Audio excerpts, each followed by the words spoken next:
Bueno, buenas noches a todos. Contento de estar aquí. Estamos orando por las conferencias para que, como en años anteriores, sea de gran bendición para el pueblo de Dios y para la gloria del Señor. Entonces nos agrada compartir con nuestros hermanos en estos cultos. Pero ustedes han estado comiendo bastante durante estas semanas pasadas. No he podido escuchar todos los audios, pero ha habido una enseñanza muy provechosa para todos. Yo quisiera también ocupar estos días hasta el viernes en la voluntad del Señor, hablando de un libro de la Biblia, el libro de Isaías. Entonces, vamos a leer Isaías capítulo 1 y el versículo 1.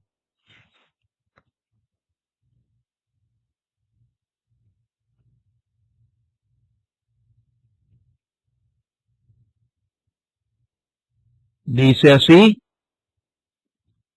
visión de Isaías, hijo de Amós, la cual vio acerca de Judá y Jerusalén en días de Usías, Jotam, Acaz y Ezequías, reyes de Judá.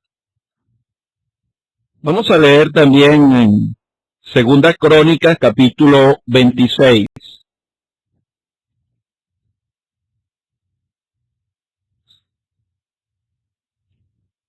Y el versículo 21.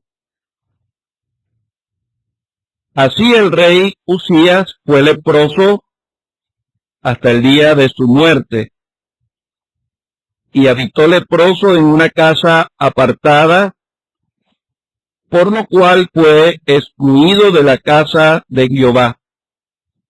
Y Jotam, su hijo, tuvo cargo de la casa real, gobernando al pueblo de la tierra. Los demás hechos de Usías, primeros y postreros, fueron escritos por el profeta Isaías, hijo de Amós. Más adelante, capítulo 32.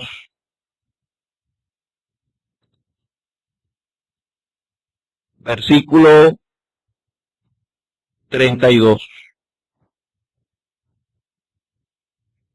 Los demás hechos de Ezequías y sus misericordias, he aquí todos están escritos en la profecía del profeta Isaías, hijo de Amós, en el libro de los reyes de Judá y de Israel. Vamos a dejar la lectura mientras tanto hasta acá. Esperamos que el Señor la bendiga. Me ha llamado la atención el libro de Isaías. Es un libro donde hay algunas porciones difíciles de entender, pero al menos las que se entienden son de mucho provecho para el creyente. Isaías forma parte de un grupo de libros proféticos que son llamados los profetas mayores. Entonces, ahí están Isaías, Jeremías, Ezequiel y Daniel. Este profeta Isaías, junto con Jeremías, les tocó ejercer su servicio profético antes del cautiverio.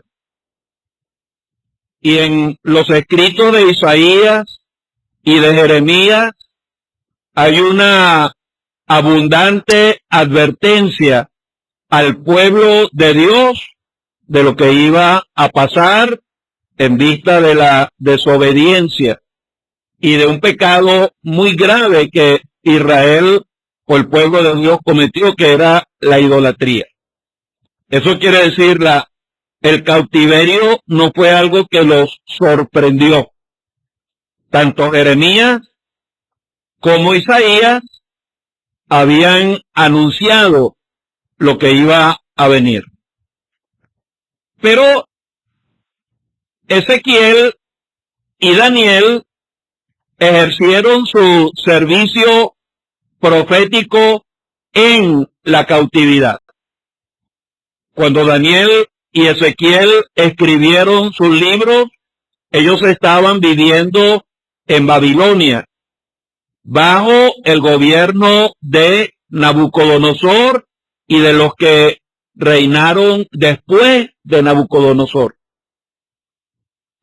Pero hay algo que llama la atención y que tiene que ver con los nombres que estos profetas tenían. Porque los nombres en las escrituras o están relacionados con el carácter de la persona que lo tenía, o están relacionados con un mensaje que Dios iba a dar al pueblo de Dios.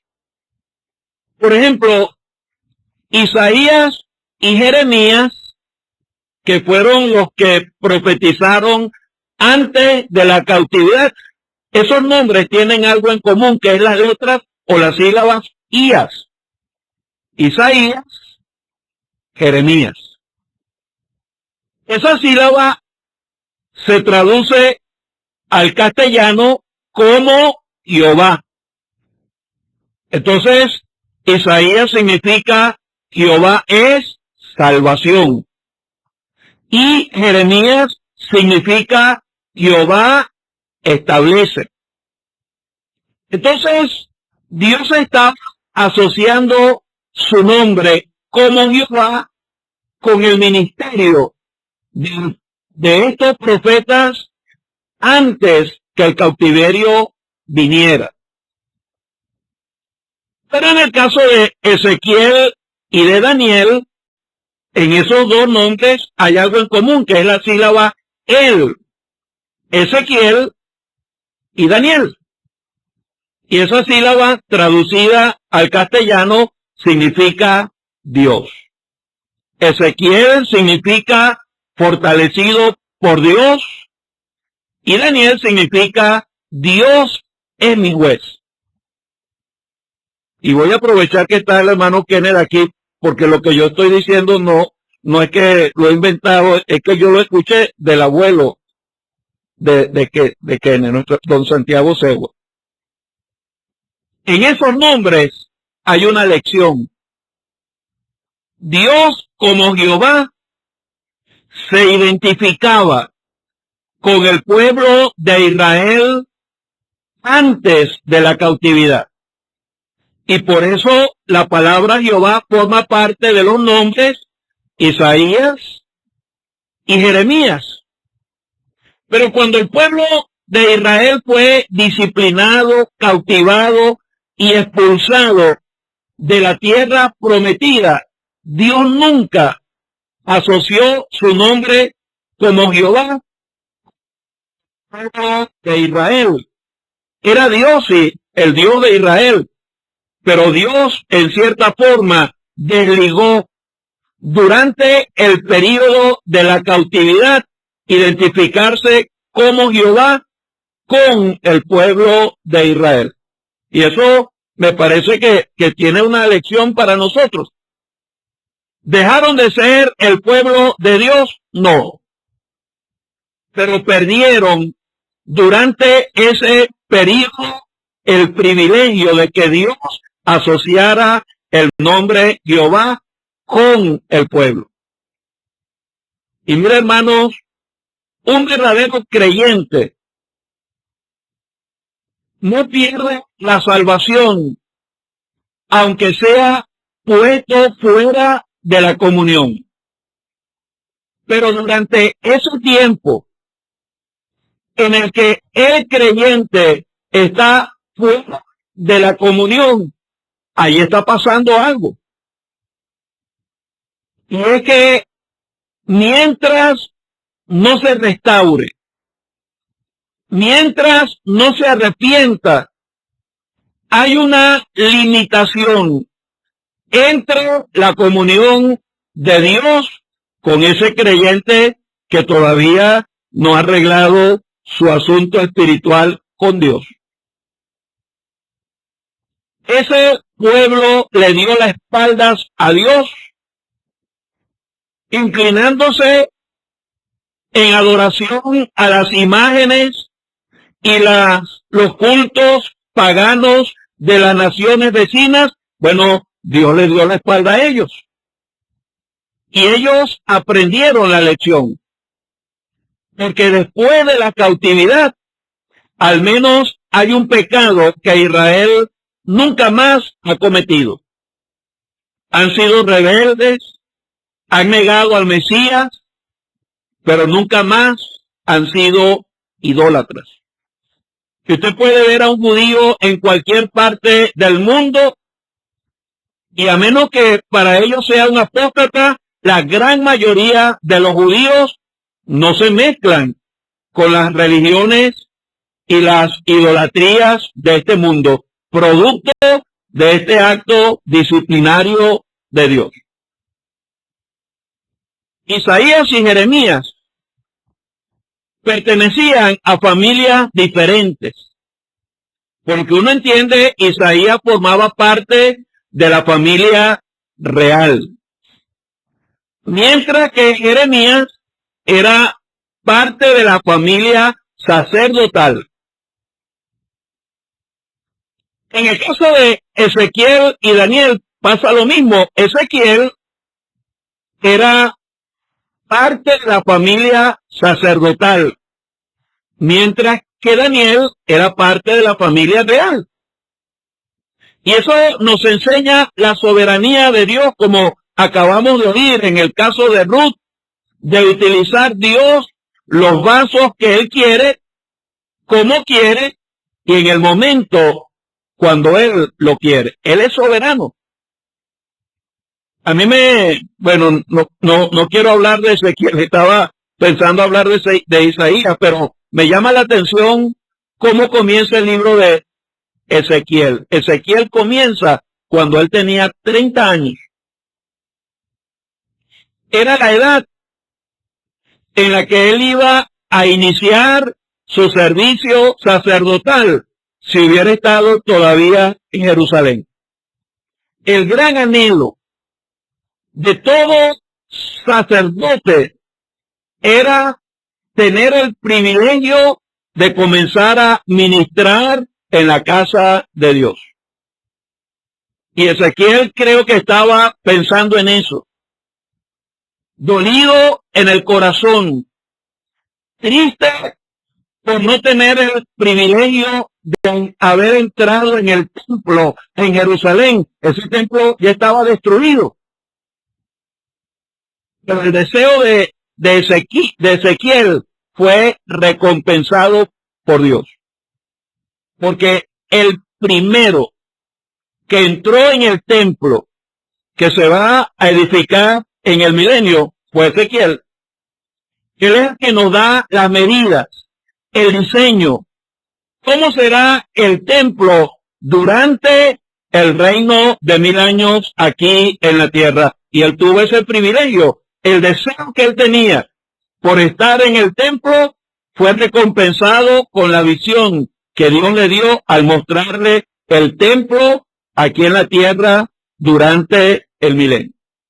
No hemos leído todo lo relacionado con Isaías, pero hay un detalle.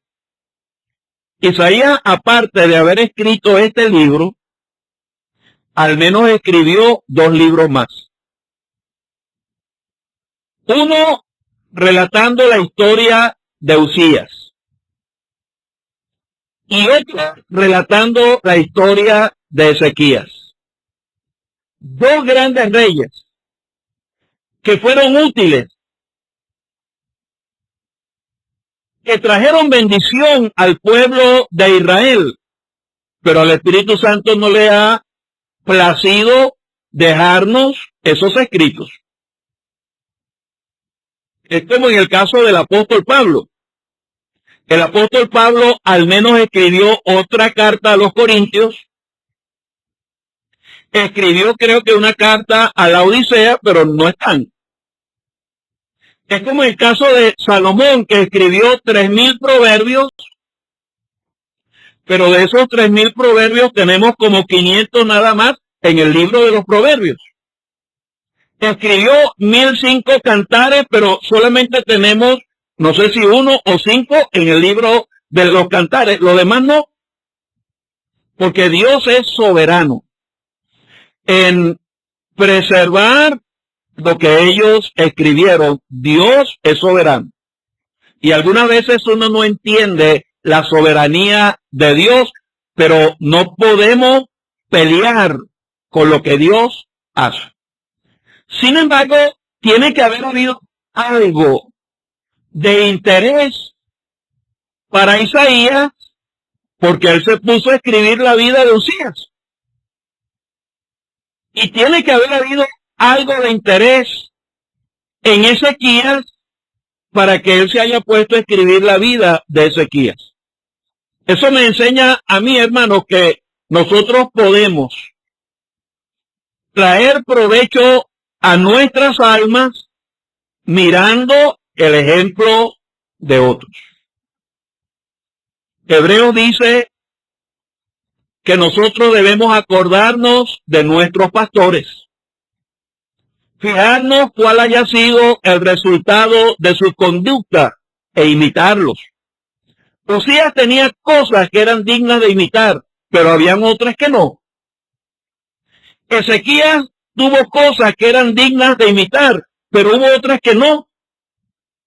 Y yo creo que en el caso de Isaías, tiene que haberle impactado como un rey, que había gobernado también casi 50 años en Israel, al final sucumbe por el orgullo, la jactancia, el engreimiento, y quiso hacer cosas que no le correspondían porque quiso quemar incienso en el lugar santo, y aunque el sumo sacerdote le advirtió, él no hizo caso. Entró, y cuando entró le salió la lepra, y tuvo que ser sacado apresuradamente de ese lugar para no volver jamás ni al templo, ni a su casa, ni al palacio, ni a Jerusalén. Vivió en una casa apartada. Eso tiene que haber impactado y haber sido una lección para Isaías. Y una de las lecciones, hermanos, es que debemos mantenernos humildes, sencillos. Cuidado con el orgullo. Cuidado con el engreimiento, con la jactancia. Cuidado con creer que podemos hacer cosas que a nosotros no nos corresponden. Y en el caso de Ezequías también. Si Ezequías hubiera muerto cuando Dios le dijo, Isaías le dijo, mira, ordena tu casa, vas a morir, no vas a vivir. Y Ezequías se humilló, tenía apenas 15 años reinando, Dios le concedió 15 años más. Esa es la voluntad permisiva de Dios. Pero hubiera sido mejor que se hubiera muerto a los 15 años de haber reinado, porque durante esos otros 15 años que vivió, allí nació el rey más malo que había tenido el pueblo de Israel. ¿Y sabe lo que dice la historia? Ese rey, Manasés, aserró, picó por la mitad al profeta Isaías. Mejor hubiera sido aceptar la voluntad de Dios. ¿Qué se iba a imaginar Ezequías? Que su hijo iba a matar nada más y nada menos que al profeta que había sido su asesor durante todo su reinado. Isaías tiene que haber aprendido eso. Mejor es aceptar la voluntad de Dios. Pero este libro de Isaías es como una Biblia en miniatura. Hemos hablado un poco acerca de Isaías, ahora vamos a hablar un poco acerca del libro en sí. Porque de manera clásica siempre se ha dicho que Isaías es como un compendio de la Biblia. Tiene 66 capítulos, como la Biblia tiene 66 libros. Uno puede dividir el libro en dos partes, como la Biblia se divide también en dos partes. Los primeros 39 capítulos es como compararlos con los 39 libros del Antiguo Testamento. Y los otros 27 capítulos del 40 al 66 es como compararlos con los 27 libros del Nuevo Testamento. ¿Por qué eso? Porque cuando uno lee el libro de Isaías, el tono en el que está escrito el libro es muy diferente en los primeros 39 capítulos al tono como está escrito los últimos 27 capítulos. Hay una diferencia, cambia en cierta forma el lenguaje, y por eso es que hay algunos que se llaman críticos de la Biblia que dicen, no, esa segunda parte tiene que haberla escrito otro, no es el mismo Isaías, otro, no, es el mismo. Pero es que Isaías tenía que cumplir con el mensaje que Dios le había dado. En la primera parte, Isaías utiliza un lenguaje severo. Él comienza el capítulo 1 describiendo la condición espiritual del pueblo. Desde la planta del pie hasta la cabeza no hay en él cosa sana. Hay una herida, hinchazón y podrida llaga. Y entonces él va haciendo un análisis de Israel, pero también va haciendo un análisis de las naciones que estaban alrededor de Israel y denuncia el pecado. Es enfático al condenar el pecado, no solamente de las naciones. Isaías mismo consideró su propia condición. En el capítulo 6 él dice, y de mí también. Yo soy un hombre inmundo de labios. Entonces hay un lenguaje como condenatorio en esa primera parte. Crié hijos, los engrandecí, ellos se rebelaron contra mí. Así empieza Génesis. Dios creando al ser humano, gozando de la comunión con ellos, y Adán y Eva se rebelaron contra Dios. Pero entonces cuando uno llega al capítulo 40, todo cambia.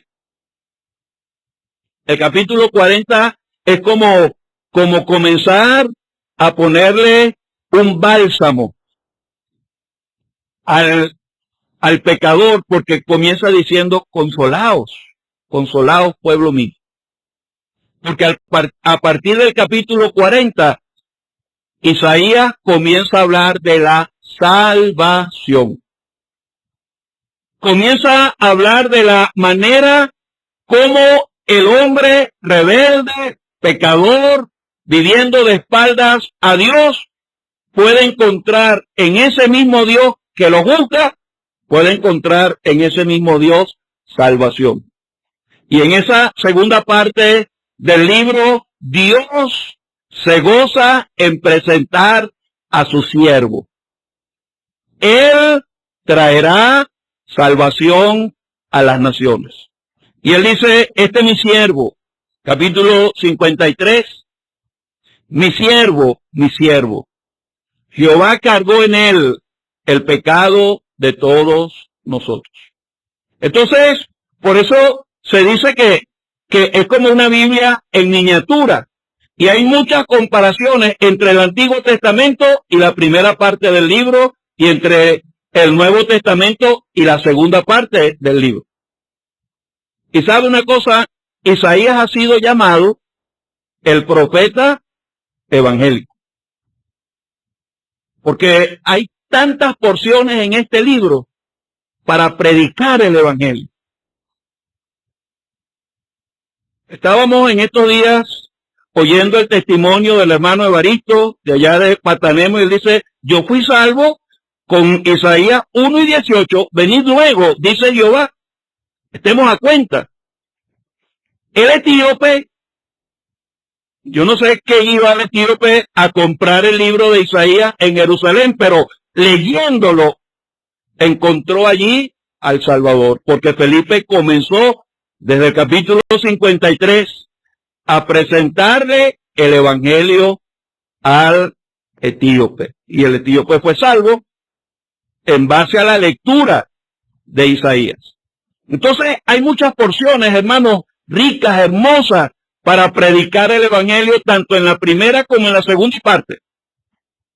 Pero hay algo que también llama la atención en Isaías, y es que él toma en cuenta la importancia no solamente del que oye el mensaje, la importancia del que lo predica.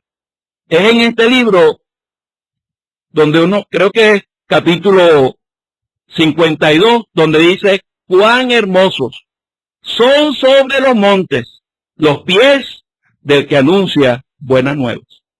Isaías es como una especie de motivación para que nosotros prediquemos el evangelio. No importa si no vemos almas salvadas ahorita. No. El hecho de que no hayan almas salvadas cuando predicamos no es una razón para no predicar o desanimarnos. ¿Cómo comienza el capítulo 53? ¿Quién ha creído a nuestro anuncio? Parece que Isaías predicaba y predicaba y predicaba, y era como el agua pasando bajo el lomo del pato, no hacía efecto. Pero él no dejó de predicar. Y gracias a Dios que no lo hizo. Porque aunque no haya visto efectos en aquellos tiempos, mire todo lo que ha pasado desde aquellos tiempos hasta hoy. Casi 3000 años. Y tantos que han creído en el Señor, y tantos que se han esforzado en predicar el evangelio, siguiendo el ejemplo de Isaías. Uno de los más grandes predicadores que ha tenido el pueblo de Dios en estos 2000 años se llamaba Spurgeon. Carlos Spurgeon. Era un joven, tenía inquietud en su alma, quería ser salvo, y fue a un lugar donde se estaba predicando el evangelio. Y fíjese, el que estaba predicando el evangelio esa noche no era el predicador que era el que tenía que predicar, no llegó. Pero se montó en la tribuna uno de los ancianos de la asamblea, que hasta tartamudeaba. ¿Y qué fue lo que leyó? Capítulo 45. Mirad a mí y sed salvos todos los términos de la tierra, porque yo soy Dios y no hay más. Las palabras de Isaías, trayendo efecto al corazón de aquel muchacho, no era la elocuencia del predicador, era el poder de la palabra que él estaba diciendo y repitiendo y repitiendo y repitiendo, hasta que aquel muchacho, allá en la parte de atrás del local, casi escondido, fue salvo por el producto del efecto de la palabra de Dios, de Isaías, en el corazón de él. El Señor nos ayude, hermanos. Aquí en el puerto y en Morón uno no se da cuenta algunas veces de la gran necesidad que hay de predicar el evangelio. Pero cuando uno sale un poco más allá de estas fronteras, se da cuenta qué necesidad hay de predicar el evangelio. ¿Cuántas almas hambrientas esperando que alguien llegue a presentarles las gloriosas noticias de nuestro amado Salvador? Isaías es un ejemplo que nos motiva. Debemos ser, como él dice, una ciudad guardadora de verdades, que se esmera por proclamarlas al mundo entero. El Señor nos ayude a considerar este libro y el ejemplo de Isaías para nosotros. Que Él bendiga su palabra.